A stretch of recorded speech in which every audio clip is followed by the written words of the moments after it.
ઉપરવાસના ભારે વરસાદને કારણે ઉકાઈ ડેમની સપાટી વધતા પાણી છોડવાનું શરૂ કરાયું છે। સુરત તાપી નદીની જળસ્તર વધતા સરદાર બ્રિજ નીચે પાણીનું સ્તર વધ્યું છે। ઉકાઈ ડેમના ઉપરવાસમાં ભારે વરસાદ પડી રહ્યો છે, જેને પગલે ડેમમાં પાણીની આવક વધી ગઈ છે। ડેમનું રૂલ લેવલ 335 ફૂટ જાળવી રાખવા માટે તંત્ર દ્વારા કવાયત હાથ ધરવામાં આવી છે।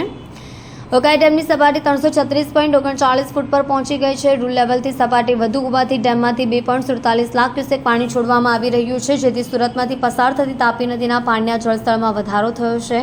અડાજણ વિસ્તારમાંથી પસાર થતી સરદાર બ્રિજ નીચે પણ જળસ્તરમાં વધારો થતાં શહેરમાં પાણી ઘૂસવાની શરૂઆત થઈ ગઈ છે।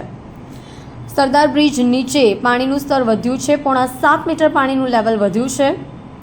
અડાજણ સરિતા સાગર સંકુલમાં ધીરે ધીરે પાણી ભરાવાના શરૂ થઈ ગયા છે। ઉકાઈ ડેમમાંથી 2,47,000 ક્યુસેક પાણી છોડાઈ રહ્યું છે, જેથી અડાજણ વિસ્તારમાં સ્વામિનારાયણ મંદિરની સામેથી સુરતમાં પાણી પ્રવેશ્યું છે। અડાજણમાં તાપી નદીનો પટ છે, ત્યાંથી પણ શહેરમાં પ્રવેશતા હોય છે।